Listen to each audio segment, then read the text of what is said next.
I told you. Take it down. You're upsetting the neighborhood. Greg Tanner's voice rang out like a slap, shattering the soft stillness of the morning. His face was tight with anger, his steps quick and heavy as he stormed across the narrow strip of grass. Without waiting, without asking, his hand shot out, gripping the flagpole that stood firm at the edge of Arthur Green's porch. With a rough yank, clenched teeth, and a grimace of contempt, Greg wrenched at the pole, the metal brackets creaking in protest. The flag, bright, clean, carefully raised just minutes before, trembled on its line. Another pull, and the fabric tore loose, tumbling down in a soft, terrible collapse, crumpling against the weathered wooden steps, as if the very air mourned its fall. Arthur stood in the doorway, his figure framed by the morning light that spilled through the screen. His heart thudded hard in his chest, but his face remained still, his grief contained behind the quiet strength of long habit. His eyes dropped to the fallen flag, to the stars and stripes bunched and dirtied, and something inside him ached in a way words could not touch. That flag stood with me through worse than this, Arthur said, the words low, steady, but ringing clear enough to carry across the street. His hand, lined and strong despite the years, clenched lightly at his side, not in anger, but in restraint. His gaze held steady on Greg, who now stood panting, chest heaving, his anger seeming smaller in the growing silence that followed. Only then did the world seem to breathe again. A curtain twitched at the house across the way. A neighbor's door opened an inch. The sprinklers ticked on in a yard nearby, their gentle rhythm at odds with the sharpness of what had just passed. And the fallen flag stirred at the edge, caught by the breeze, as if refusing to lie still in the dust. The house was small, but well kept, its paint a pale, calming shade that caught the early light, like the surface of still water. The porch boards, though aged, were firm beneath careful steps, swept clean each morning by Arthur Green's own hand. The front yard, modest in its size, was lined by a low white fence, freshly mended in spots where time had tried to claim it. A patch of bright marigolds grew by the mailbox, their orange and yellow faces turned bravely toward the sun. Inside, the home bore the quiet of a place where no one rushed. The kitchen was neat, a kettle on the stove, the scent of fresh coffee lingering in the air. A small round table stood near the window, a single mug resting beside a folded newspaper, its pages undisturbed. On the wall, above the table, hung a simple frame containing a black and white photograph. Arthur in uniform, younger, his gaze steady, his shoulders squared beneath the weight of duty. Each morning, Arthur's ritual was the same. He rose before the sun had cleared the roofs of the houses beyond. He moved with care, as if every task, no matter how small, deserved respect. The kettle filled, the coffee brewed, the front steps swept, the flag prepared. The fabric, folded with the precision he'd never forgotten, was smoothed gently before being carried outside. There, at the porch's edge, he would pause, breathing in the air, feeling the cool promise of the day before the sun's heat set in. His hand would find the pole, his fingers tightening the line, the halyard's metal clip cool against his palm. The flag would rise slowly, the fabric unfurling in the breeze, the stars and stripes catching the light, bright against the soft blue of the morning sky. For Arthur, it was not just habit, it was remembrance. The flag was not decoration, not some empty gesture. It was the promise he'd carried through battle, through loss, through all the long years that had followed. Each morning, as the fabric lifted and flew, he thought of faces now gone, voices that echoed in memory, hands he'd clasped in farewell beneath foreign skies. And yet, even here, in this quiet corner of town, the simple act was not always welcomed. Arthur had seen the looks. The neighbor across the way, the one who kept his hedge trimmed as sharp as a blade, would glance up as the flag rose, his expression tight, disapproving. There had been a note once, printed, unsigned, left on the door. Some of us prefer a cleaner look for the street. Please consider. At the grocery store, as he selected a fresh ribbon to replace one weathered by the wind. He'd overheard it. The young clerk's voice, not meant for his ears but carrying all the same. One of those old flag guys. The words had stung, not for what they said, but for what they failed to see. Yet Arthur did not stop. Each morning, he raised the flag. Each evening, he lowered it, folded it, smoothed it, stored it with care, because it was not for their approval. It was for the promise. On this morning, as the flag had gone up, Arthur had felt that same small moment of peace, the moment before the world woke, before voices rose, before the weight of the day returned. He had stepped back, his coffee warm in his hand, and watched the fabric catch the breeze, the stripes rippling gently, the stars bright in the morning sun. And then the shout had come, the peace broken, the flag torn down. Now the flag lay against the steps, its fabric rumpled and dirtied, and Arthur stood above it, the quiet of his home behind him, the storm of another man's anger before him. The breeze that had carried the flag so proudly moments before now stirred the fallen fabric, as if urging it to rise again. Greg Tanner's face twisted, his jaw clenched tight, teeth bared in a grimace of contempt as he stood over the fallen flag. His chest rose and fell with the force of his anger, as though the simple sight of Arthur's flag had been an affront too great to bear. The morning light that had bathed the street in gold now seemed to glare, harsh and hot, catching the sweat on Greg's brow, the tight set of his shoulders as he waved a hand at the crumpled fabric. "I told you," Greg spat, his voice rising, sharp enough to make a dog down the block bark in reply. "Take it down! We don't want that out here! This isn't your war zone! This is a neighborhood!" He snatched at the flag again as if the fabric itself offended him, lifting it from where it lay only to let it fall once more, this time with deliberate carelessness, the stripes pooling like spilled water against the wood. The stars were half hidden, the fabric smudged by dust from the porch floor. Arthur stood still, his breath slow and measured, though inside his chest his heart beat heavy with the strain of holding back the storm that rose within him.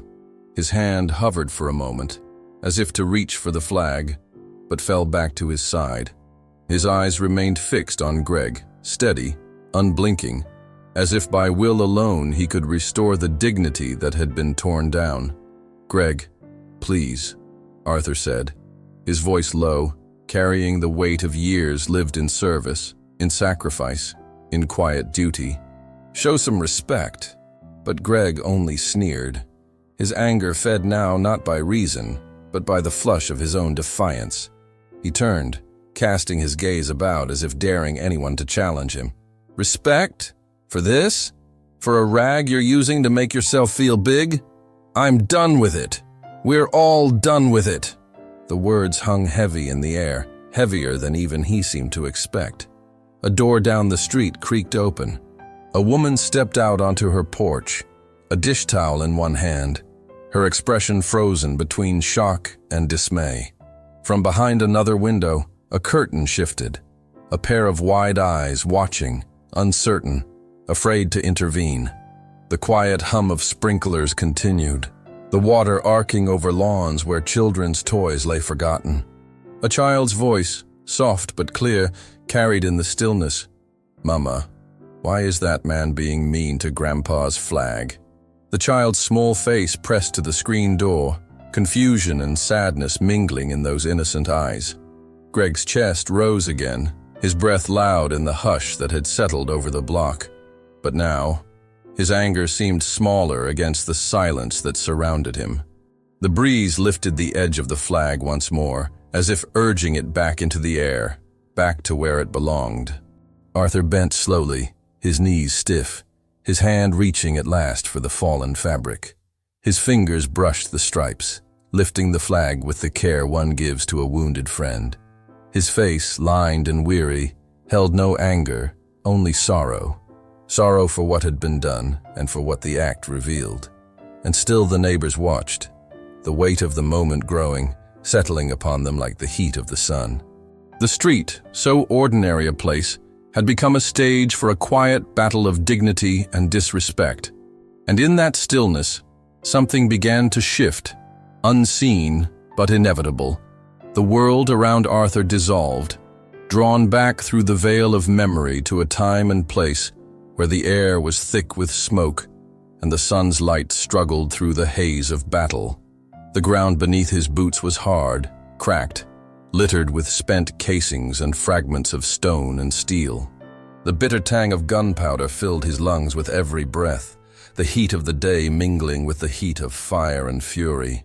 They were pinned, caught in a hollow between ridges, the walls of their cover pitted and crumbling beneath the endless hail of bullets. The sharp bark of the sergeant's orders echoed over the roar of gunfire, the voice of command that held them together. But alongside that voice was another, softer, but no less steady. Private Briggs. Briggs had always been the one to find the light in the darkness, the glimmer of hope in the worst of times. Where the sergeant gave direction, Briggs gave them heart. His voice, younger but firm, would rise in the lulls between the storm. "We're almost through, boys. Just a little further. Hold fast." His grin, streaked with dust and sweat, was the banner they followed when fear tried to claim them. He had the kind of faith that lit the way, even when the path was all shadow. Arthur remembered that grin even now, remembered the way Briggs had kept their spirits aloft, had filled the empty spaces between orders with courage, had stood steady as they moved, as they fought, as they bled. But even hope can be struck down. Arthur knelt beside him now in memory, as the medics worked frantically, as the young man's blood darkened the dust beneath him. 2 shots to the side, deep, tearing. Briggs's breaths came shallow, rapid, the pain stealing the strength from his limbs. And still, his eyes, bright, determined, kind, stayed fixed on Arthur's face. "Keep it flying, Art," Briggs whispered, his voice a thread against the thunder of battle. "Promise me." Arthur's hand gripped his, fingers tight around the hand that had steadied so many others, that had clapped shoulders, lifted burdens, pointed always toward the light. "I promise," Arthur said, his voice breaking, the weight of that vow heavier than any rifle he had ever carried. Briggs gave the smallest nod, his breath faltering, his gaze softening, as if seeing something far beyond the broken ground, beyond the smoke, beyond the storm. A peace came over his face then, the peace of a man who had done all he could, who had given all he had. When the guns fell silent, when the dust settled, when the wounded were borne away and the dead laid in still rows beneath makeshift markers, it was Arthur who raised the flag anew. Bullet torn, stained with smoke and soil, it flew because it had to, because the promise demanded it, because Briggs's hope deserved no less. And as the memory faded, Arthur stood once more on his porch, the flag in his hands, the morning breeze lifting its edge. The voice of Private Briggs seemed to echo in that soft wind, a reminder, a charge, a friend's final wish. Keep it flying. The flag trembled in Arthur's hands, the breeze lifting its edge, trying to coax it back toward the sky. His fingers smoothed the fabric gently, as one might comfort a child, as one might honor a fallen comrade. The porch boards beneath his feet felt steadier now, though the weight of memory and the sting of the present pressed heavy on his chest. Greg Tanner stood a few paces away, his face flushed, his breath ragged from the force of his outburst. The anger that had filled him moments before seemed to hang awkwardly in the air, brittle and out of place in the hush that had fallen over the block. His eyes darted left, then right, as if only now realizing that his act had drawn more than just Arthur's quiet gaze. Doors had opened, curtains had been drawn back. Neighbors stood on their porches, on their lawns, at their windows. Faces that Arthur had seen in passing, a wave here, a polite nod there, now watched in silence, the weight of what they had witnessed plain in their expressions. From the house 2 doors down, a woman, young, in jeans and a faded sweatshirt, held her phone low, her thumbs flying over the screen. She had seen enough. The message went out, quiet but sure, to the local group chat, the one neighbors used for lost pets, block parties and borrowed tools. "Greg just tore down Mr. Green's flag. Please, someone come." And they came. At first it was just one. A man in his 60s, hair silver at the temples, emerged from his garage across the street. In his hands he carried a small folded flag, creased from years in storage, the colors still rich despite the passage of time. Without a word he crossed to his porch and began to hang it, his movements slow, deliberate, as if performing a sacred rite. Then another neighbor followed, a woman with 2 children at her side, each holding a paper flag they had waved at parades. She fastened hers to the mailbox, straightening it with care. The quiet spread as surely as the banners did. One by one, neighbors came forward, bringing flags large and small, some crisp and new, others worn at the edges but no less cherished. They found places for them: porches, windows, fences, railings. A ribbon here, a banner there, each piece a small act of defiance against the ugliness that had tried to take root. And then came Captain Ray Delgado, a figure known and respected throughout the town.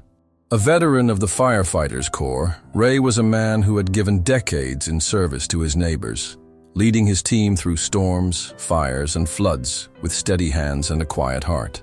His reputation for integrity was as solid as the engine he drove.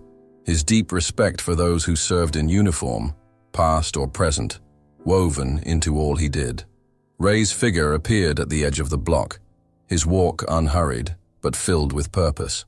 His boots echoed against the pavement as he crossed to his porch, where a large folded flag waited in the back of his truck. He lifted it with care, the fabric still crisp, the stars bright. Without glancing at Greg, without uttering a single word, he mounted it high above his doorway, his hands sure, his face set in quiet resolve. When the flag was secure, Captain Delgado stepped back, arms crossed, his gaze sweeping the line of banners that had begun to fill the street. He gave a small nod, not for himself, but for what the street had become in that moment. A corridor of honor, a silent stand for dignity. Greg Tanner shrank beneath the weight of the silence, the eyes upon him. The banners that now lined the street like sentinels of honor, his shoulders, once thrown back in anger, now hunched slightly, his gaze falling to the ground. The flag he had thrown down had been lifted, and with it, the spirit of the block. Arthur stood among them, his own flag cradled in his hands, the fabric smooth once more beneath his touch. The breeze, stronger now, caught at the corners of the banners, setting them all to ripple. A soft chorus of fabric and wind, a street reborn in quiet solidarity. For a long, breathless moment, the street seemed to stand still, as if the world itself paused to bear witness. The breeze that had tugged at Arthur's flag moments before now moved along the line of banners and ribbons that adorned the block, setting them to dance in unison, a soft, rippling chorus of color against the pale morning sky. Arthur Green stood tall on his porch, the flag now smooth in his hands, its fabric gathered with the care one gives to something sacred. His eyes swept the block, taking in the small but powerful army of banners that had risen around him, each one a quiet act of defiance, a shared pledge that dignity would not be silenced here. Slowly, as if guided by something greater than themselves, the neighbors began to step forward. The man with the silver hair from across the street emerged from his porch, his posture straight, despite the years. He lifted his hand to his brow, a salute offered not just to Arthur, but to the flags that now lined their street, to the memory of those they represented. A soft sound began to rise, a ripple of applause, gentle at first, then steady, as hands came together in a rhythm that spoke not of celebration, but of recognition. The woman with the 2 children clapped, tears bright in her eyes. The children, sensing the weight of the moment, followed suit, their small palms meeting in solemn mimicry. Greg Tanner, once loud and defiant, stood apart now, his shoulders low, his gaze fixed on the ground. The banners, the applause, the united front of his neighbors, all of it rendered his anger small, his protest hollow.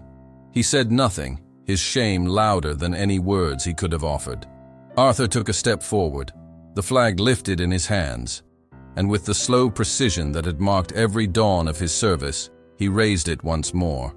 The breeze caught it, unfurling the stars and stripes, setting them to wave proudly above his porch. The applause swelled, not loud, not raucous, but filled with meaning, a shared act of atonement, of thanks, of belonging. Captain Ray Delgado, arms still crossed, nodded once more, his face softened by the knowledge that the right thing had been done, not with orders, not with force, but with unity, with quiet, unshakable respect. The street, once ordinary, now stood as a corridor of honor, the flags along it like sentinels against the forgetting, and as the breeze continued, lifting the fabric high, it seemed to carry with it the voices of the past, the promises made, the promises kept, the memory of hope that had never truly died. The morning passed, but the memory of it settled deep into the bones of the neighborhood. The sight of the banners, of Arthur's flag rising once more, of neighbors standing shoulder to shoulder, these became the talk of front porches and kitchen tables, of whispered conversations in store aisles, of reflections shared over cups of coffee long gone cold. Greg Tanner, who had once stormed across the lawn with his voice sharp and his anger unmoored, spoke no apology that day. The shame that clung to him was silent, but heavy. He withdrew from the community groups, where once his opinions had rung loudest.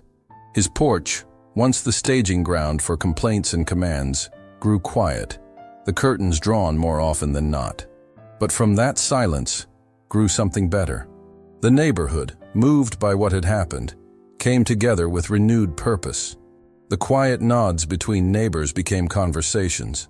Plans were made, not by committees, but by shared resolve. They would remember this day, not for the discord that had sparked it, but for the unity that had answered it. An annual day of remembrance took shape, led by Arthur, supported by Captain Ray Delgado, and veterans across the community. Each year the street would raise its banners in unison, would walk together beneath them, would pause at the flagpoles to offer thanks for sacrifices too easily overlooked. The children who had watched that morning with wide eyes would grow up knowing what the flag meant, because they had seen what it could inspire. The town council took note as well. At the next meeting, a motion passed without dissent. A permanent flag would be installed on the main green, maintained by the town, raised and lowered with care, its presence a daily reminder of the promise kept that day. And so the street that had once been ordinary became something more, a place where memory lived not in stone, but in the hearts and hands of those who called it home. The sun sank low behind the rooftops, casting long shadows that stretched across the quiet street. The banners that lined the block caught the last light. Their colors softened to gold and rose in the dusk. The breeze that had carried them all day had gentled now, its breath soft against the fabric, as if even the wind was weary from its work. Arthur Green sat on his porch, his body still, his spirit finally at ease. The flag he had raised that morning, and again after the storm of disrespect, now lifted and fell gently above him, its rhythm steady, as sure as the heartbeat of the street. His cap rested in his lap, its brim worn smooth by the years, the marine insignia glinting faintly in the fading light. He gazed out at the block, at the quiet houses with their porches now trimmed in red, white, and blue. The faces of neighbors, once only passing shapes in his day, now lived in his heart as friends, as comrades in the small but mighty stand they had taken together. The evening air was cool, touched with the scent of jasmine and cut grass.